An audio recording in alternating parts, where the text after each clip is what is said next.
E agora eu vou passar a palavra à senhora Andressa, que também poderá usar aí os 5 minutos e, se for necessário, também podendo ampliar. Obrigada, senadora Augusta. Agradecida também pelo convite para essa audiência pública. Queria cumprimentar também o Alex, do Ministério da Educação, Cristina, saudar todas as pessoas presentes também virtualmente. Eu trouxe algumas questões também que dialogam muito com as falas que foram anteriormente, eu vou tentar não repetir, mas pontuar, né, precisamente. Primeiro, queria dizer que conheço muito, né, o trabalho das escolas Waldorf. Eu trabalhei muito tempo na Aliança pela Infância, que é uma organização que atua pelo direito à educação, pelo direito da infância, de ser infância, né, das crianças, e que tem uma ligação muito forte com a pedagogia Waldorf, já que, inclusive, foi fundada pela Ute Kramer, que queria deixar aqui também o registro aí nas notas taquigráficas desse Senado, de reverência à Ute, que é uma grande mestre, assim, para mim e para muitas pessoas em termos de pedagogia, e que foi uma, né, das fundadoras desse movimento aqui no Brasil. E também saudar a iniciativa, né, de avançar na regulamentação das escolas comunitárias. Na história, né, do Brasil, as escolas comunitárias foram surgindo, né, a partir de uma deficiência vista, né, pelo Estado há muito tempo atrás, de suprir as vagas, né, nas escolas, especialmente em lugares remotos, né, em lugares com dificuldade de acesso e garantia de diversos direitos. E que são referenciadas como uma educação vinculada ao território, vinculada a movimentos populares, vinculada a uma educação comunitária, coletiva, de gestão democrática. Então, a gente valoriza muito, né, a perspectiva das escolas comunitárias. A gente tem um trabalho muito forte também fora do Brasil, e em vários países do mundo as escolas públicas e gratuitas estatais são comunitárias. Né? Não existe essa diferenciação aqui no Brasil. A gente tem, e muitas escolas comunitárias se tornam estatais, muitas vezes, né? A gente tem também o exemplo de várias escolas do MST, que também já são referenciadas no Brasil, no próprio mundo. O próprio Banco Mundial já referenciou as escolas do MST como um exemplo de escola que é construída pela comunidade e que tem esse papel público, né, de serviço público a prestar. Eu queria reiterar 2 pontos sobre esse texto, né, dar uma sugestão. Primeiro, que trazer o que a Guelda, que faz parte do nosso comitê diretivo também, saudar aqui a professora Guelda, trouxe sobre a questão de as escolas comunitárias, as escolas privadas filantrópicas ou as escolas privadas confessionais, elas são uma alternativa na oferta dos serviços públicos nos casos em que não são proporcionados diretamente por entidades públicas estatais, e nessa alternativa é exceção para o repasse de verbas públicas para essas escolas. Isso está previsto no texto desse projeto de lei, no artigo 2º, como um dos incisos, e que garante justamente o que está preconizado no que o professor Alexandro trouxe em relação à referência do Fundeb, né, que é uma emenda à Constituição, e, portanto, essa legislação precisa estar dentro do que prevê a nossa Constituição. Então, é importante que fique bem caracterizado o que são, né, essas etapas e modalidades que podem ser redistribuídas desse recurso público.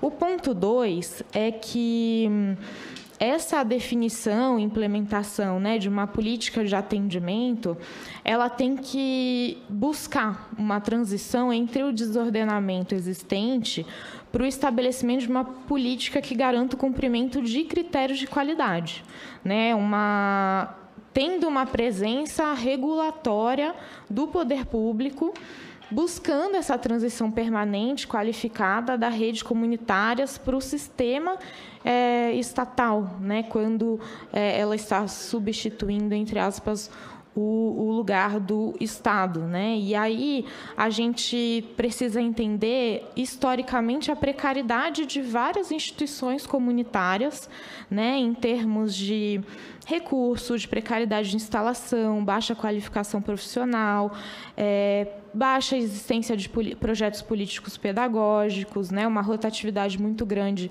de mão de obra. Então, a gente precisa garantir nesse projeto um colchão para essa regulamentação, não só para a autorização que elas possam funcionar, como também para monitorar e avaliar, né, essa atuação. E aí eu queria indicar para a relatoria que olhasse para os princípios de Abidjan, que são princípios que foram aprovados em 2018, em Abidjan, na Costa do Marfim. Eles reúnem todo o arcabouço de direitos humanos a nível internacional, foi feito por especialistas do mundo inteiro, a gente participou da construção desses princípios. Hoje eles são referenciados pela ONU, pela Comissão Interamericana de Direitos Humanos, pela União Africana, pela Comissão Europeia, pela Relatoria da ONU pelo Direito à Educação, enfim, uma série de organismos internacionais, e que olha justamente para esse lugar da regulamentação da atuação que não é pública, né? As comunitárias ficam aí nesse meio do caminho, mas que também da regulamentação do setor privado na educação. Então, ele reúne vários artigos de declarações olhando para esse contexto e fala muito das escolas comunitárias. E eu bati, né, o projeto de lei com os princípios de Abidjan, e ele traz um avanço em relação à LDB, à legislação em vários aspectos, mas ainda falta.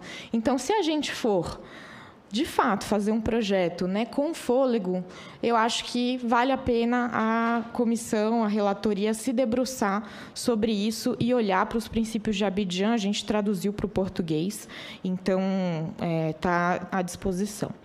E, por fim, e aí reiterar o que já foi colocado pelo professor Alexandro, a emenda 2, de autoria do senador Flávio Bolsonaro, ela é basicamente um penduricalho nesse projeto, né? A educação domiciliar precisa ser discutida na sua especificidade e em várias comissões. A própria Comissão de Educação do Senado, no ano passado, aprovou uma série de audiências públicas para tratar do tema, né? Está dedicada a pensar esse tema também. Então, não achamos que ela deve estar dentro desse projeto de lei, que tem muito a ganhar se ele for aprovado, mas muito a perder se tiver essa emenda incorporada, né? Primeiro porque essa educação é domiciliar, ela não é comunitária. Então, não tem como a gente garantir que a educação domiciliar esteja caracterizada como comunitária, porque o comunitário vai além do espaço privado e do espaço da família.